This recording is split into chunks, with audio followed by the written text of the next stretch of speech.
आज फिर से मैं आप सभी के लिए class 12th political science book number 2 है ये, जिसका नाम है स्वतंत्र भारत में राजनीति, और चैप्टर नंबर 4 के बारे में बात करने वाला हूं। चैप्टर नंबर 4 का नाम है भारत के विदेश संबंध। वेरी वेरी इंपॉर्टेंट है, इंडिया फॉरेन पॉलिसी इंग्लिश में कहते हैं इसे। और ये चैप्टर जो है वो काफी महत्वपूर्ण है आपके एग्जाम को लेके, और बड़ा भी चैप्टर है, तो इससे कई सारे पॉइंट्स आपके एग्जाम में पूछे जा सकते हैं। चैप्टर 4 को शुरुआत करने से पहले मैं आपको बताना चाहूंगा, chapter 1, chapter 2, chapter 3 already complete हो चुका है, और इन सभी चैप्टर के वीडियोस भी हमारे यूट्यूब चैनल पे आ चुके हैं। यदि आपने चैप्टर 1, चैप्टर 2 और चैप्टर 3 के वीडियोस को नहीं देखा तो जरूर देखें, क्योंकि ये आपके एग्जाम के पर्पज से काफी महत्वपूर्ण होने वाला है, क्योंकि इन सभी चैप्टरों से भी कई सारे प्रश्न आपके 12th के बोर्ड के एग्जाम में पूछे जाएंगे।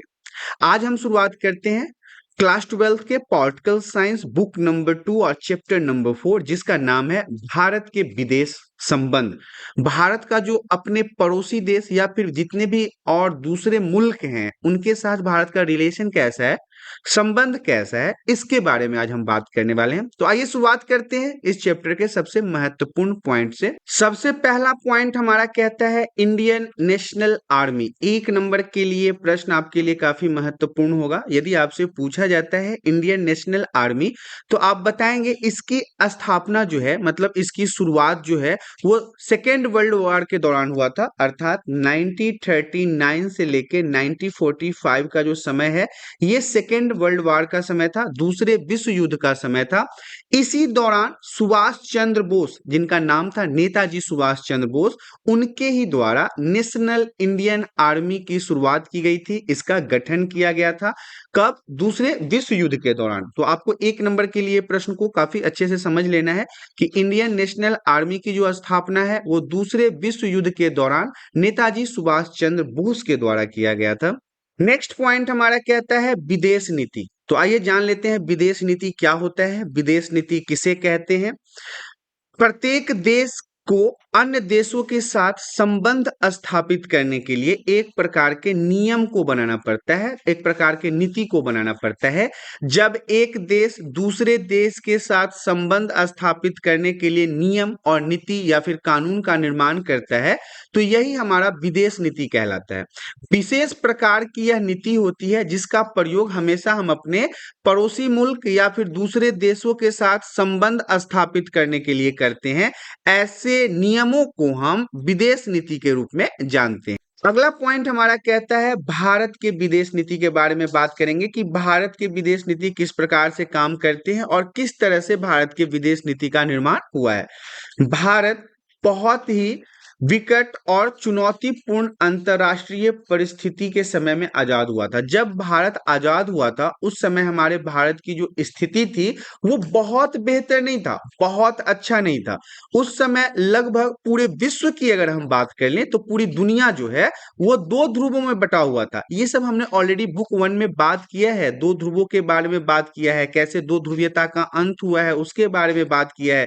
तो आपको ना पॉइंट टू पॉइंट समझने के लिए सबसे पहले तो बुक 1 जो है उसके भी सारे वीडियोज आ चुके हैं, सारे इंपॉर्टेंट पॉइंट्स आ चुके हैं, सारे नोट्स के वीडियो बनाए जा चुके हैं। तो यदि आपने उन वीडियोज को नहीं देखा तो एक बार उन वीडियोज को जरूर देखें, क्योंकि वह आपके लिए महत्वपूर्ण है। ऐसे में भारत के प्रधानमंत्री श्री जवाहरलाल नेहरू ने बड़ी दूरदर्शिता के साथ भारत के विदेश नीति को तय किया।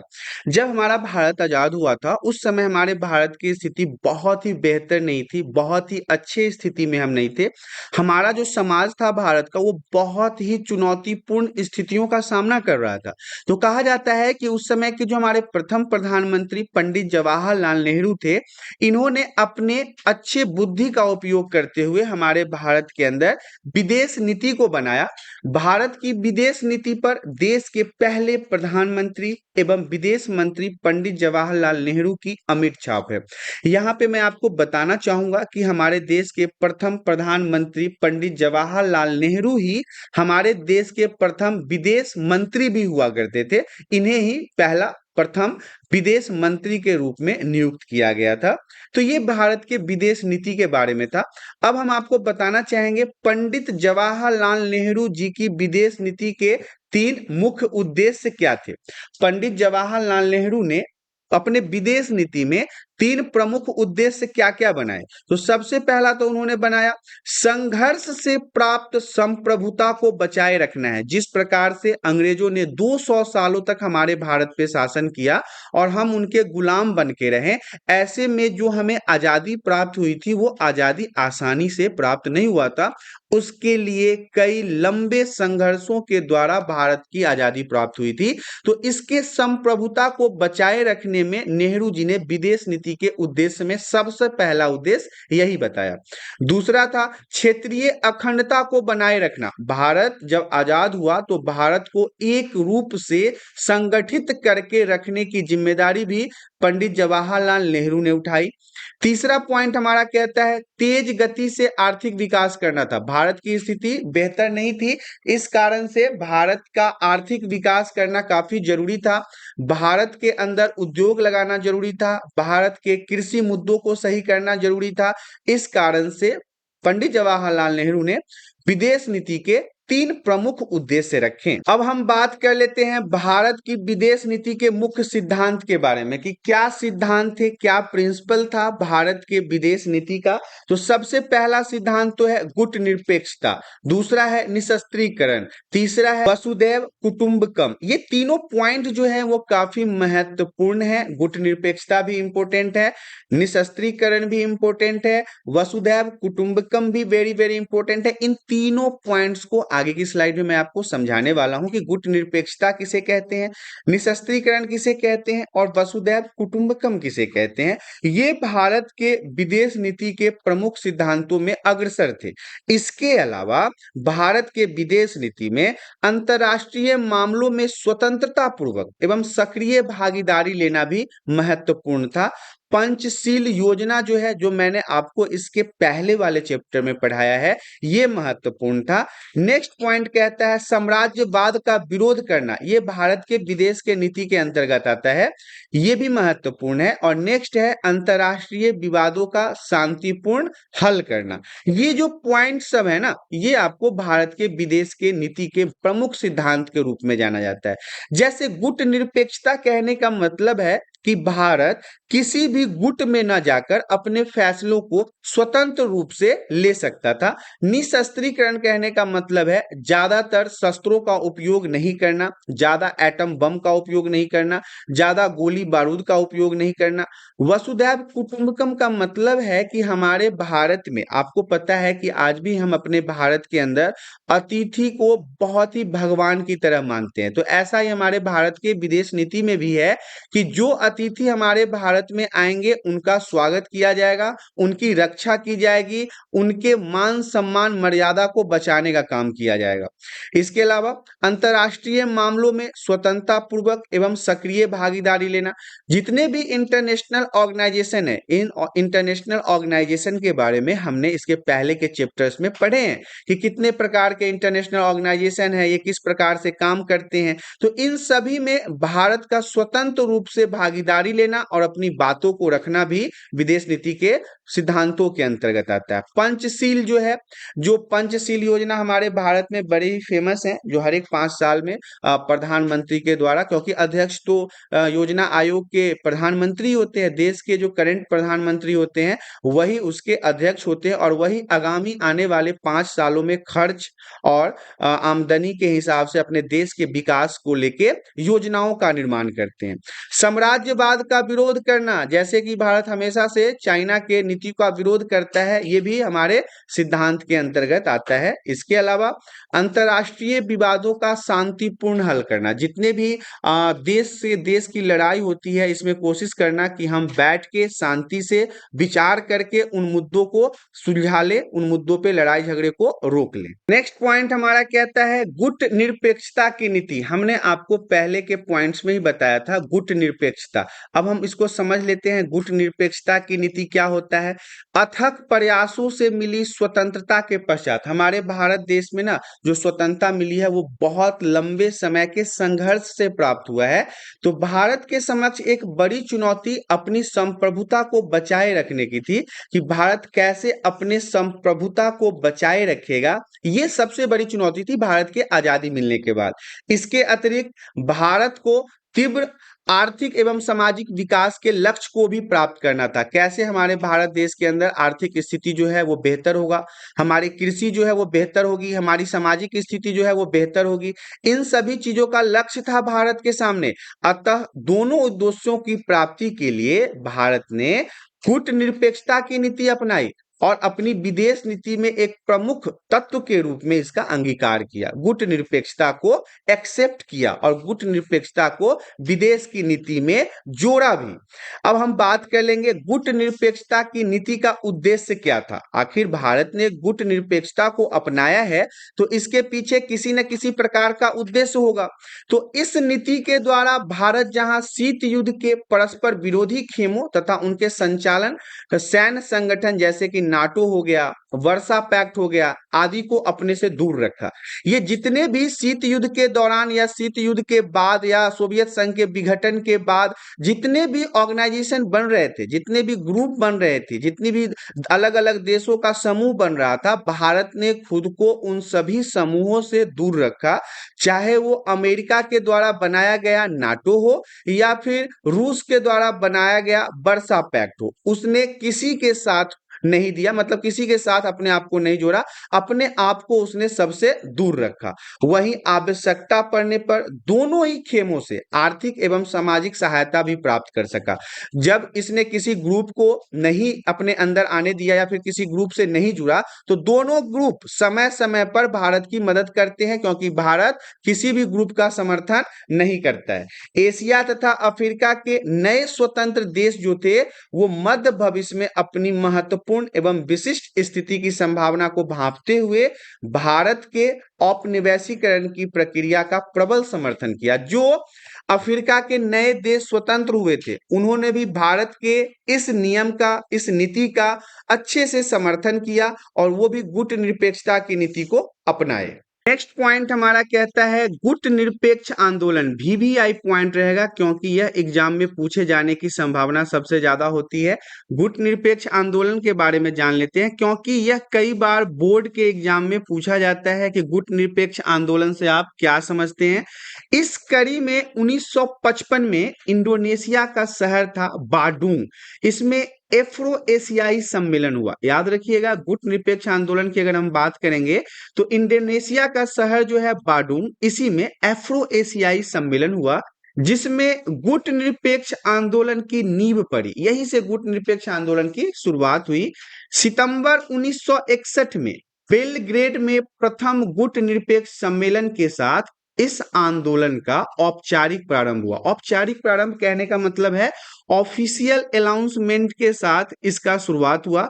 वर्तमान समय में इस आंदोलन में तृतीय विश्व के 120 सदस्य देश शामिल हैं। याद रखिएगा, अभी वर्तमान समय में हमारे पूरे विश्व में 195 देश हैं। कुल देशों की अगर संख्या पूछे तो 195 है, जिसमें से 193 जो है वो सक्रिय रूप से कार्य कर रहे हैं।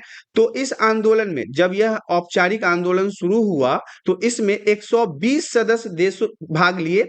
सितंबर 2016 में गुट निरपेक्ष आंदोलन का 17वां सम्मेलन वेनेजुएला में संपन्न हुआ और 18वां सम्मेलन जून 2019 में अजरबैजान में प्रस्तावित किया गया। तो यहाँ पे आप समझ सकते हैं कि किस प्रकार से गुट निरपेक्ष आंदोलन जो है वो चल रहा है, जिसका 17वां और 18वां सम्मेलन, लास्ट वाला जो 18वां सम्मेलन है वो जून 2019 में अजरबैजान में प्रस्तावित किया गया है। पॉइंट हमारा कहता है एफ्रो एशियाई एकता, ये भी महत्वपूर्ण रहेगा। पंडित जवाहरलाल नेहरू के दौर में भारत ने एशिया और अफ्रीका के नव स्वतंत्र देशों के साथ संपर्क बनाए। पंडित जवाहरलाल नेहरू जो भारत के प्रथम प्रधानमंत्री बने, उन्होंने एशिया और अफ्रीका में जितने देश नए तरीके से स्वतंत्र हो रहे थे उनके साथ संपर्क बनाया। और 1940 और 1950 के दशक में नेहरू ने बड़े मुखर स्वर में एशियाई एकता की पैरोकारी की। पैरोकारी कहने का मतलब है उनको अपने साथ लेके उनका एक समूह बनाया। नेहरू जी की अगुवाई में भारत ने मार्च 1947 में एशियाई संबंध सम्मेलन का आयोजन कर डाला और इसके प्रमुख रूप से मुखिया के रूप में पंडित जवाहरलाल नेहरू को ही जाना जाता है। नेहरू जी की अगुवाई में भारत ने इंडोनेशिया की आजादी के लिए भरपूर प्रयास किया। इंडोनेशिया जो उस समय तक गुलाम था उसको आजाद करवाने के लिए भरपूर प्रयास किया और 1949 में भारत ने इंडोनेशिया की आजादी के समर्थन में एक अंतर्राष्ट्रीय सम्मेलन भी किया ताकि इस सम्मेलन के बाद इंडोनेशिया को आजादी प्राप्त हो जाए। भारत ने औपनिवेशीकरण की प्रक्रिया का समर्थन किया। खासकर दक्षिण अफ्रीका में जो रंग भेद का विवाद चल रहा था, जो काले और गोरे लोगों के बीच में लड़ाइयां हो रही थी, गृह युद्ध छिड़ा हुआ था, रंग भेद की नीति के कारण वहां पे आए दिन मारपीट होता था, संघर्ष होता था, विरोध होता था। तो भारत ने खासकर दक्षिण अफ्रीका के इस कार्यक्रम का बहुत बड़ा विरोध किया और इंडोनेशिया के शहर जो बाडुंग में एफ्रो एशियाई सम्मेलन 1955 में आयोजन किया गया, जिसमें गुट निरपेक्ष आंदोलन की नींव पड़ी। मतलब एक ऐसे देशों के ग्रुप बने जो किसी भी पक्ष में नहीं जाना चाहते थे, ना तो वो वर्सा पैक्ट जो रूस के तरफ से बनाया गया था उसमें जाना चाहते थे और न ही नाटो में जाना चाहते थे जो अमेरिका ने बनाया था। वो दोनों में से किसी में भी जाने की कोशिश नहीं कर रहे थे। तो ऐसे ग्रुप को हम गुट निरपेक्ष देशों के रूप में देखते हैं। हम बात करेंगे पंचशील के बारे में। 29 अप्रैल 1954 में भारत के प्रधानमंत्री पंडित जवाहरलाल नेहरू तथा चीन के प्रमुख चाउ एन लाई के बीच द्विपक्षीय समझौता हुआ था। अब इसे समझ लीजिए, 29 अप्रैल 1954 को भारत के प्रधानमंत्री पंडित जवाहरलाल नेहरू और चीन के जो प्रमुख थे चाउ एन लाई, इन दोनों के बीच में द्विपक्षीय समझौता हुआ। अब ये इनके बीच में जो 5 सिद्धांत के ऊपर संधि हुई है, 5 चीजों के ऊपर, उसके बारे में हम बात करेंगे क्योंकि इसे हम पंचशील कहते हैं। अब 5 सिद्धांत क्या है? तो पहला तो ये है कि एक दूसरे के विरुद्ध आक्रमण न करना, ये एक दूसरे पे ऊपर आक्रमण नहीं करेंगे। दूसरा पॉइंट था एक दूसरे के आंतरिक मामले में हस्तक्षेप नहीं करेंगे। ये देश दोनों जो हैं वो आपस में एक दूसरे के आंतरिक मामले में, एक देश के अंदर क्या हो रहा है वो दूसरे देश उसमें हस्तक्षेप नहीं करेगा। तीसरा है एक दूसरे के क्षेत्रीय अखंडता का आदर करेंगे। उनके किसी भी जमीन या बॉर्डर के टुकड़े पे, उनके क्षेत्र या उनके बॉर्डर के आसपास जमीन पे या बॉर्डर पे अपना हक नहीं जमाएंगे। नेक्स्ट पॉइंट हमारा कहता है समानता और परस्पर मित्रता की भावना रखेंगे। दोनों आपस में लड़ाई झगड़े नहीं करेंगे और शांतिपूर्ण सह अस्तित्व में रहेंगे। ये 5 मुद्दे थे जिसके ऊपर हमारे भारत के प्रधानमंत्री पंडित जवाहरलाल नेहरू और चीन के प्रमुख नेता चाउ एन लाई के बीच में समझौता हुआ था और इस समझौते के अंदर इन 5 सिद्धांतों को अस्तित्व में लाया गया था। एवं चीन के मध्य जो संबंध है उनको और ज्यादा सकारात्मक रूप देने के लिए भारतीय प्रधानमंत्री श्री नरेंद्र मोदी तथा चीन के राष्ट्रपति शी जिनपिंग के द्वारा प्रयास किए जा रहे हैं ताकि भारत और चीन के बीच में अच्छे रिश्ते हो सके। यहाँ पे मैं आपको बताना चाहूंगा कि इस चैप्टर में भी आपको भारत के साथ चीन के संबंध के बारे में पढ़ना है,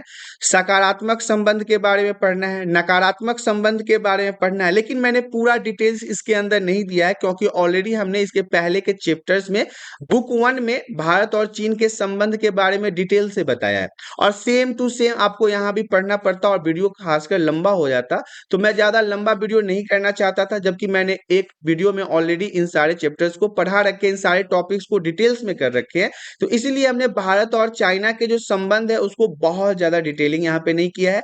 आपको इसके पहले वाले चैप्टर में उनके अच्छे संबंध और बुरे संबंध दोनों के बारे में पता चल जाएगा। देखिए, दोनों देश की शांति और पारदर्शिता जो है भारत और चीन के सीमा पर बढ़ाने के लिए संकल्पबद्ध है। दोनों देश चाहते हैं कि सीमा वाले विवाद जो है उनको समाप्त किया जाए। प्रधानमंत्री द्वारा पीपल टू पीपल संबंधों पर स्ट्रेस स्ट्रेंथ की संकल्पना के आधार पर जोर दिया जा रहा है। अब यहाँ पे जो स्ट्रेंथ आया है इसके बारे में जान लेते हैं। स्ट्रेंथ होता क्या है? तो एस से होता है आध्यात्मिकता, जो हम अपने संस्कृति को बचाने के लिए करते हैं। टी से है रीतियां, व्यापार, तकनीक, जिसे हम ट्रेडिशन, ट्रेड, टेक्नोलॉजी कहते हैं। रिलेशनशिप है जिससे हम संबंध बनाते हैं। इंटरटेनमेंट है जैसे कि आर्ट और मूवी है, इससे मनोरंजन और कला दोनों देशों के बीच में आपस में आता जाता रहेगा। एन से नेचर है, प्रकृति का संरक्षण करने की भी जिम्मेदारी इन दोनों के बीच में है। जी से गेम्स है, मतलब खेल है। टी से टूरिज्म है, पर्यटन है, मतलब एक देश से दूसरे देश में ये घूमने आ जा सकते हैं। एच से हेल्थ है, स्वास्थ्य और निदान। इसी को लेके स्ट्रेंथ का निर्माण किया गया है और दोनों देश जो है इस पे पूर्ण रूप से जोरदार तरीके से काम कर रहे हैं। भारत एवं चीन के मध्य जो है वो डोकलाम क्षेत्र में सैनिक तनातनी 16 जून 2017 में शुरुआत हुआ था। दोनों देशों के आपस में कूटनीतिक प्रयासों से यह सैन्य तनातनी 28 अगस्त 2017 को समाप्त हो गया। तो ये कुछ ऐसे मुद्दे भी है, हालांकि ये मुद्दे ही काफी नहीं है, इसके अलावा भी बहुत सारे ऐसे मुद्दे हैं जिसके ऊपर भारत और चाइना के बीच में अनबन बना हुआ है। हाल में ही चीन द्वारा भारत की ओर से निरंतर की जाने वाली मांग को मानते हुए पाकिस्तान के आतंकवादी संगठन जैसे मोहम्मद के सरगना अजहर मसूद को वैश्विक आतंकी घोषित करने के लिए सुरक्षा परिषद ने प्रस्ताव पर अपनी सहमति दे दी है। देखिए, बहुत दिनों से भारत जो है आतंकवादी संगठन के जो हेड था अजहर मसूद, उसको आतंकवादी घोषित करने के लिए यूएनओ में मांग कर रहा था, लेकिन हमेशा चाइना जो है वो अपने नाटो का वीटो पावर लगा के उसको निरस्त कर दे रहा था। लेकिन इस बार वो सहमति दे दिया है, जिसे भारत चीन संबंधों में सुधार देखा जा सकता है। बात करेंगे भारत और रूस के संबंध के बारे में, तो हम शुरुआत से जानते हैं कि भारत और रूस का संबंध जो है वो शुरुआत से ही अच्छे हैं। भारत का मित्र देश के रूप में रूस जाना जाता है और कई समयों पर रूस जो है वो सही तरीके से भारत की मदद भी करता है। भारत और रूस दोनों के बीच में शुरू से ही अच्छे संबंध रहे हैं। रूस जो है वो शुरू से ही भारत की मदद करता है, चाहे वो पाकिस्तान के युद्ध ही क्यों ना हो। पाकिस्तान के युद्ध के समय में भी रूस ने भारत का मदद किया था। दोनों देशों का सपना एक ही जैसा है, बहुध्रुवीय विश्व का। दोनों देश जो है वो लोकतंत्र में विश्वास रखते हैं। भारत में भी डेमोक्रेसी है, रूस में भी डेमोक्रेसी है। 2001 में भारत और रूस के बीच में 80 द्विपक्षीय समझौते हुए थे। भारत जो है वो रूसी हथियारों का खरीदार भी है, इस कारण से भी दोनों की जो आर्थिक स्थिति है वो एक दूसरे के ऊपर निर्भर करती है, जिससे रूस जो है वो भारत की हमेशा मदद करता है। साथ ही साथ भारत में रूस का तेल भी आयात होता है, रूस के द्वारा भारत में तेल भी आता है। तेल का भी खरीदारी हम भारत के लोग रूस से करते हैं।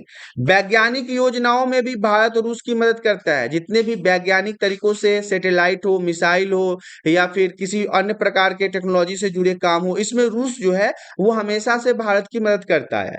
कश्मीर मुद्दे पर भी रूस जो है वो भारत का समर्थन करता है, भारत के पक्ष में बोलता है कि कश्मीर जो है वो भारत का है और भारत के साथ ही कश्मीर को जोड़ा जाना चाहिए। इस कारण से भी रूस और भारत के संबंध जो है वो हमेशा से अच्छे रहे और भारत का मित्र के रूप में रूस जाना जाता है। अब हम बात करेंगे भारत और अमेरिका के संबंध के बारे में। तो भारत की सोवियत संघ से नजदीकी होने के कारण अमेरिका और भारत के संबंध शुरू से ही खराब रहे, क्योंकि हमें पता है कि अमेरिका और रूस जो है वो एक दूसरे को देखना नहीं चाहता है। और इसी कारण से क्या होता है, जो भी देश रूस के साथ दोस्ती बढ़ाता है वो अमेरिका की नजरों में खटकने लगता है, या फिर जो देश अमेरिका के साथ दोस्ती बढ़ाता है वो रूस की नजर में खटकने लगता है। 1951 में जब सोवियत संघ का विघटन हो गया, सोवियत संघ खत्म हो गया, टूट गया, तब इसके बाद क्या हुआ, भारत और अमेरिका के संबंधों में सुधार आया और वर्तमान में भारत और अमेरिका के संबंध काफी अच्छे हैं। ऐसा कुछ नहीं कह सकते हैं कि रूस को लेके अमेरिका के साथ हमारा कुछ ज्यादा तनातनी नहीं है, ऐसा कुछ नहीं है। भारत के प्रधानमंत्री श्री नरेंद्र मोदी का अभी ऐसा अमिट छाप है विदेशों के ऊपर कि हर एक देश हमें सलाम ठोकता है, चाहे वो दुनिया का सबसे मजबूत आर्थिक व्यवस्था वाला अमेरिका हो या हमारा मित्र रूस हो। जब जब यही दुनिया के जो बड़े देश हैं वही हमारे भारत के साथ अच्छे संबंध रख रहे हैं, तो बाकी दुनिया के, हमारा जो भारत है ना उसके साथ सिर्फ उन्हीं देशों का संबंध अच्छा नहीं है जो आतंकवादी संगठन का सपोर्ट करते हैं।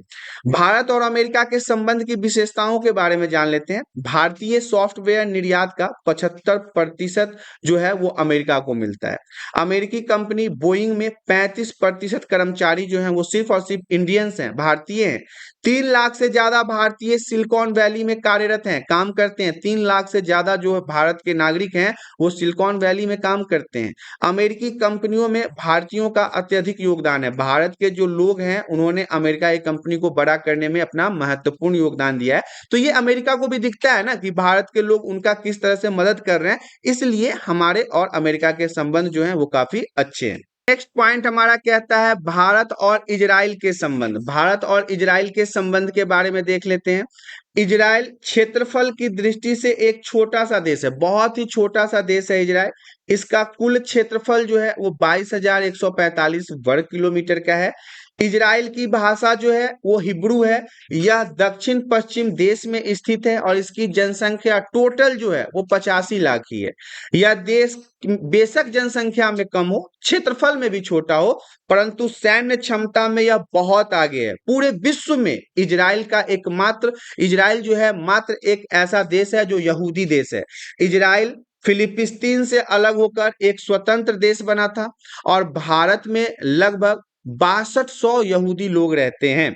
कहा जाता है कि पूरी दुनिया में इजराइल ही एकमात्र ऐसा देश है जो यहूदी देश के नाम से जाना जाता है। और इनकी अगर कुल जनसंख्या की बात कर ले तो 85 लाख जनसंख्या ही है पूरे इजराइल में। लेकिन यह देश छोटा जरूर है, लेकिन अपने सैन्य क्षमता में, अपनी टेक्नोलॉजी में, अपने हथियारों में यह बहुत ही खतरनाक देश है।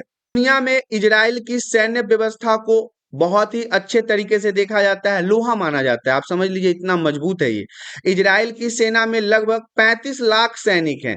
इजराइल की सेना में महिलाओं को भी शामिल किया जाता है। स्कूली विद्यार्थियों को भी आर्मी ट्रेनिंग दी जाती है। इसमें लड़के की कम से कम 3 साल की और लड़कियों को 2 साल को सेना में देना जरूरी है, मतलब सेना में ट्रेनिंग लेना बिल्कुल जरूरी है।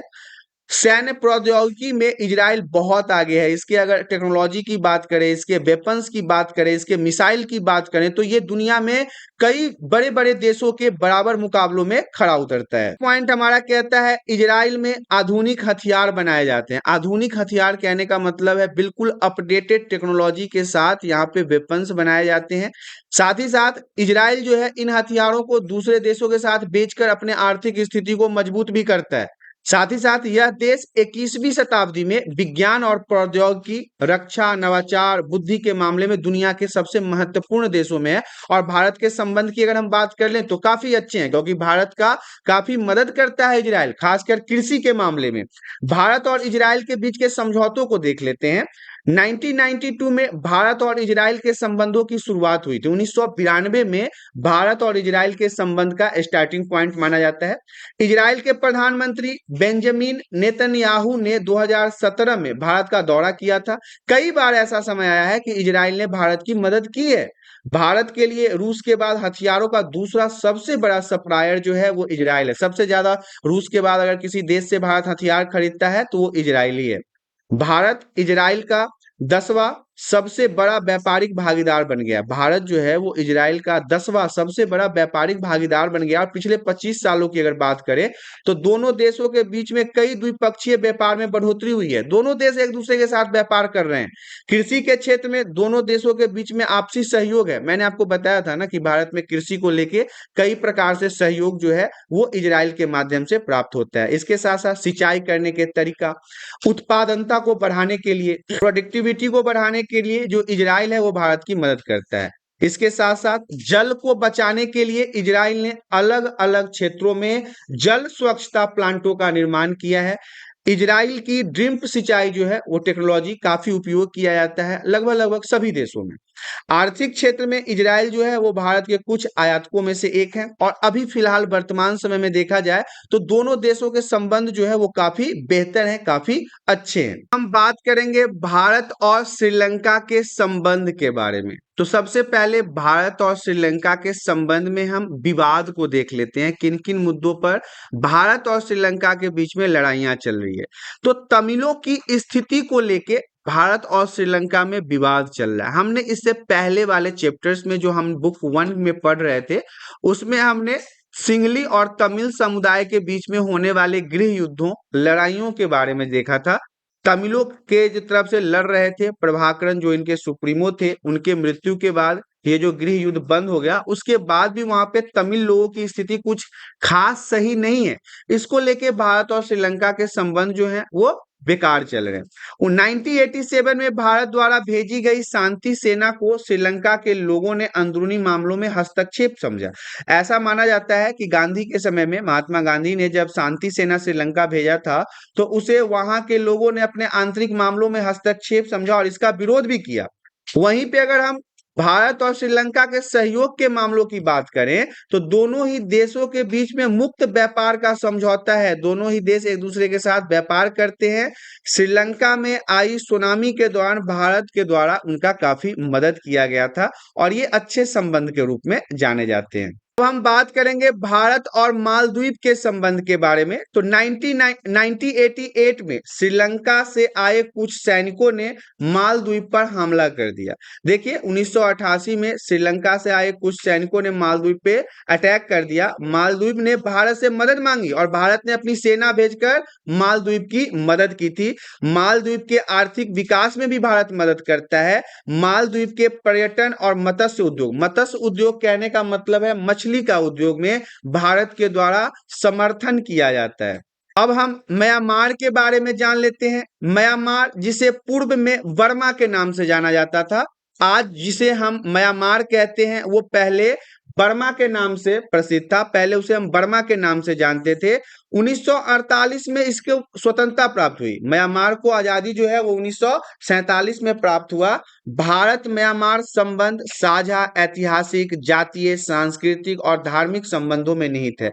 भारत और म्यांमार के अगर संबंध की बात कर लें तो हमारा इतिहास एक दूसरे के साथ साझा होता है, जाति का दोनों के बीच में संबंध है, संस्कृति का संबंध है और धार्मिक संबंध है। तो हम भारत और म्यांमार के सहयोग के मुद्दे के बारे में जान लेते हैं। 1951 में भारत म्यांमार में मित्रता संधि पर हस्ताक्षर हुआ। म्यांमार भारत की एक्ट ईस्ट नीति का भाग भी है। भारत म्यांमार थाईलैंड राजमार्ग परियोजना की कंबोडिया तक बनाने का निर्णय 2016 में लिया गया था। कालादान मल्टी मॉडल परियोजना की अगर बात कर ले तो इसके द्वारा कलकत्ता बंदरगाह और बांग्लादेश के सितवे बंदरगाह को जोड़ा गया था। 2017 में उदारवाद वीजा नीति जो थी वो भारत ने म्यांमार के साथ जारी की और इसके अंतर्गत म्यांमार के लोग भारत में आ सकते हैं, उन पर कोई शुल्क नहीं लिया जाएगा, शुल्क फ्री है, टैक्स फ्री है। भारत और म्यांमार जो है वो बिम्स्टेक के सदस्य भी है, दोनों जो है एक ही ऑर्गेनाइजेशन के सदस्य के रूप में भी जाने जाते हैं।